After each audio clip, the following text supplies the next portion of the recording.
But topping the list is, Northcliffe. It just happens to be my hood at the end of the day.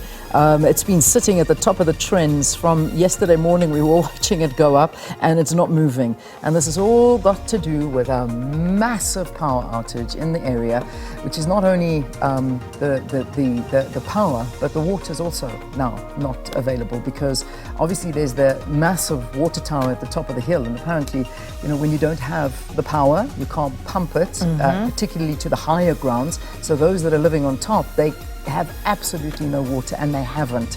So it's been going on for quite some time now. They thought they may have been able to resolve it yesterday, then last night, still this morning, absolutely nothing. They can't find the fault. So this is a very, very big problem, and it's been off since the weekend. So it's nothing new. And then just prior to that, there was, and if you go on to that trend, there was of course that massive water burst, and it was just sprouting out water. And this went on for perhaps about 2 days until it was fixed, and people were really upset about this. So yeah, it's not nice, and I know that you were going through the same thing.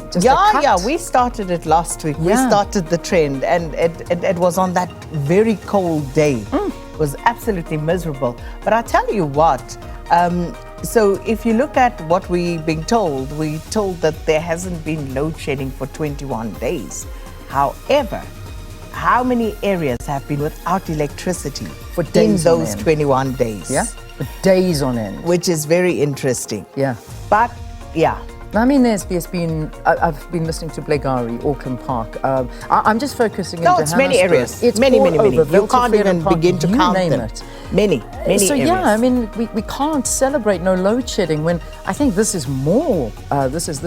These are unplanned outages and things that are horribly wrong. But anyway, all right, okay, we'll leave it there. I know we could carry on, but we'll leave it for now. Yeah, the pain. Let's move on to the next one. Yeah, indeed.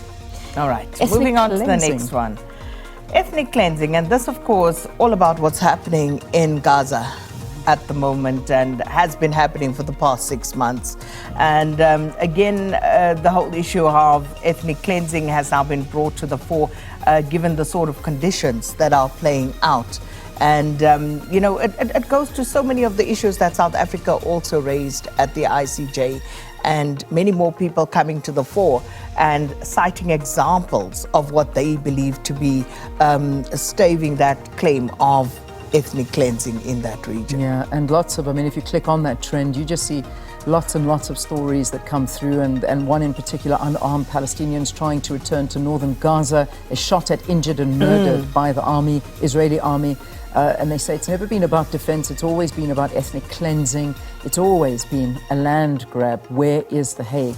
And just lots and lots of stories all about this. So yeah, it's a talking point. It's a talking point in all different names every single morning. So it's something that will constantly pop up with what's been going on there.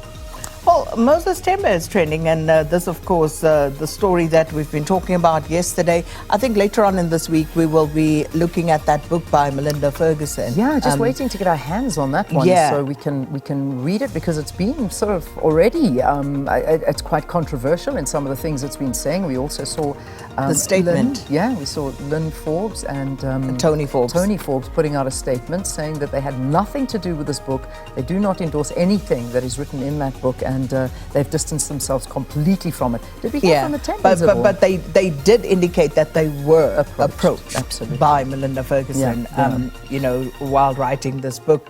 But not Moses Tembe, that interview he did with our own Griselda Lewis. So that is still trending. There are lots happening in that particular space. But we're hoping to look at that book as well. So we'll keep you posted as to when that interview is coming. Then, of course, Tlali Tlali trending on a lot of different fronts at the moment. But the one I think that is certainly one is that the former public protector has been very, very vocal in terms of former President Jacob Zuma. She's done a lot of interviews about it, and she's just been talking about some of the stuff she's been saying, and one of the comments from it, I'm just reading from Constitution First. It's one of the X's that jumped up at me. It's bizarre and ethically wrong for Jacob Zuma, who was once in the ANC to steal the Umkhonto we Sizwe heritage himself. MK has never belonged to an individual.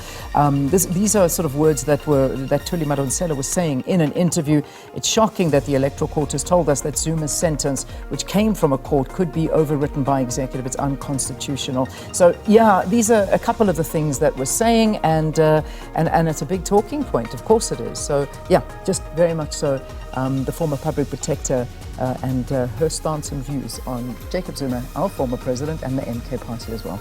Right, that's where we leave those trending topics for this morning.